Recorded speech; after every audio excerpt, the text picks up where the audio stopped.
Assalamualaikum warahmatullahi wabarakatuh. Jumpa lagi dalam pembelajaran tematik bersama dengan Ustadzah Indah. Yuk kita simak pembelajaran hari ini. Hari ini kita memasuki tema 1, subtema 2, pembelajaran 1 sampai 6. Siapkan catatan kalian dan simak penjelasan Ustadzah. Kalian tahu aktivitas manusia sehari-hari berbagai macam loh. Ada yang berkebun, ada yang melakukan kegiatan rumah tangga, ada yang olahraga, dan lain-lain. Aktivitas tersebut melibatkan kerja otot dan tulang, serta membutuhkan energi untuk melakukannya. Nah, Ustadzah ingin tahu sekarang kalian aktivitasnya ngapain ya? Dalam melakukan aktivitas sehari-hari baik ringan, sedang, dan berat tentunya melibatkan gerakan tulang dan otot. Nah, bagaimana cara merawatnya? Maka kita perlu melakukan pola hidup bersih, makan minum yang bergizi, dan rutin berolahraga sehingga tubuh kita sehat dan terhindar dari penyakit. Tulang manusia dibedakan menjadi 3 kelompok. Yang pertama, tulang tengkorak, kedua, tulang badan, dan ketiga, tulang anggota gerak.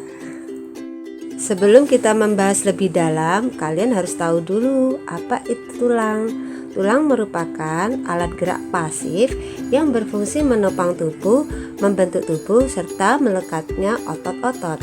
Nah, kalian penasaran dong apa saja tulang alat gerak itu?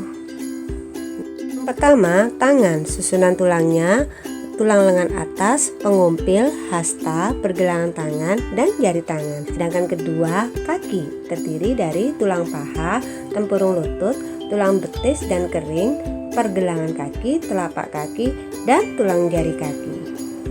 Nah, tugas kalian hari ini hafalkan macam-macam susunan tulang manusia serta berbagai macam tulang. Nah, setelah itu Ustadzah akan memberikan tips menjaga kesehatan tulang. Yang pertama, konsumsi makanan bergizi. Yang kedua, olahraga. Ketiga, kita berjemur. Dan 4, istirahat yang cukup. Nah, coba kalian bayangkan apa yang terjadi bila kita tidak mempunyai rangka atau tulang seperti ini. Wah, tubuh kita kayak ubur-ubur dong. Jadi, yang perlu kalian ingat bahwa tulang itu memiliki fungsi sebagai alat gerak pasif, sebagai penegak tubuh, melindungi bagian tubuh yang vital, tempat melekatnya otot lurik, dan tempat pembentukan sel-sel darah. Jadi tulang dapat menopang tubuh kita. Setelah kita mengenal lebih dalam tentang tulang, kita harus tahu dulu penghubung antara tulang satu dengan tulang lainnya, yaitu disebut dengan sendi. Sendi di sini dibagi menjadi 6 macam. Ada sendi putar, sendi engsel, sendi peluru, sendi pelana, sendi geser, dan sendi gulung. Nah, kalian bisa pelajari dan dipraktekkan ya. Sekarang kita lanjut sistem alat gerak yang kedua, yaitu otot. Otot merupakan alat gerak aktif yang melakukan kontraksi memanjang dan memendek untuk dapat menggerakkan tulang. Otot di sini dibagi menjadi 3 macam. Ada otot polos, otot jantung, dan otot lurik. Nah, sekarang kita bahas lebih dalam ya. Pertama, otot lurik. Otot ini digerakkan sesuai dengan keinginan kita, seperti 5 panca indera. Selanjutnya, otot jantung. Otot jantung ini hanya menggerakkan jantung saja. Yang ketiga, otot polos. Otot ini hanya bergerak tanpa kita kendalikan, seperti usus, lambung, dan organ dalam lainnya. Setelah kita mengenal fungsi otot, maka kita harus tahu juga tentang macam-macam gerak otot manusia yang dilakukan dalam aktivitas sehari-hari. Yang pertama, gerak menaikkan. Yang kedua, gerak memutar. Ketiga, gerak menekuk dan meluruskan. Keempat, gerak menurunkan atau menekan ke bawah. Kelima, gerak menjauhkan dan mendekatkan tubuh. Nah, sekarang kalian coba praktekkan di rumah ya. Beberapa hari yang lalu kalian sudah belajar banyak tentang mengenal ide pokok dan juga kalimat utama dalam suatu teks, suatu bacaan atau cerita.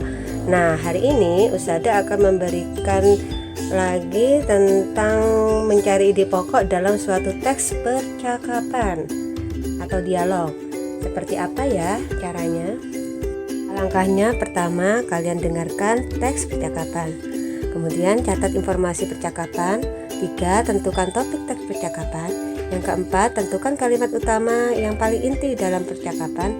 Dan kelima, tentukan ide pokok dalam satu teks percakapan.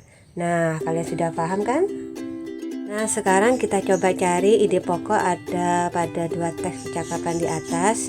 Nah, setelah kita baca untuk teks pertama, ide pokok yang didapat, tetap semangat berlatih sepeda meskipun terjatuh. Untuk ide pokok yang percakapan kedua, meminta maaf karena buku yang ditinjau tidak sengaja sobek. Bagaimana cara menceritakan isi teks pada cerita atau suatu percakapan? Yang pertama, catatlah informasi. Kedua, buatlah ide pokok. Ketiga, buatlah kalimat utama. Keempat, buatlah kalimat pengembang. Kelima, perhatikan ejaan atau pemilihan kata. Dan keenam, susunlah kalimat tersebut dengan teratur dan urut.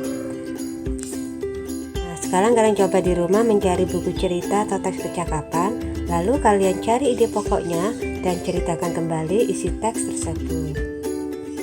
Setelah kemarin kita belajar banyak tentang ide pokok dan mengenal mencari isi teks suatu cerita, sekarang kita coba belajar mengenal bagian dari cover buku. Nah, di sini kita akan belajar mengenal bagian cover buku depan, belakang, dan juga punggung buku. Nah, seperti apa ya unsur-unsurnya? Cover adalah bagian terluar dari sebuah buku yang terdiri dari sisi depan, belakang, dan punggung cover. Lalu, unsur-unsur cover itu seperti apa? Nah, di atas Usada memberikan contoh satu cover yang berisi bagian depan, belakang, dan punggung cover. Di situ akan dijelaskan bagian-bagiannya. Silakan kalian pahami ya. Coba kita berlatih. Di situ ada 2 contoh cover. Nah, di situ kalian akan mencoba mempraktekkan bagaimana kalian mencari unsur-unsur dari 2 cover tersebut. Nah, di situ kalian akan tulis di buku kalian apa saja sih perbedaan-perbedaannya.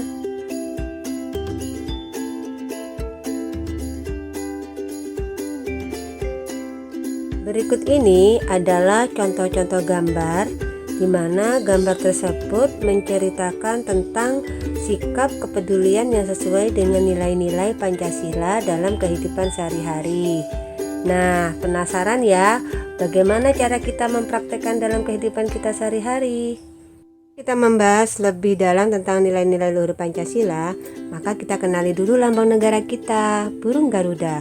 Di dalam tubuh burung Garuda tersusun dari beberapa helai bulu dan juga tercantum 5 lambang yang menjadi pedoman dalam kehidupan bermasyarakat dan bernegara.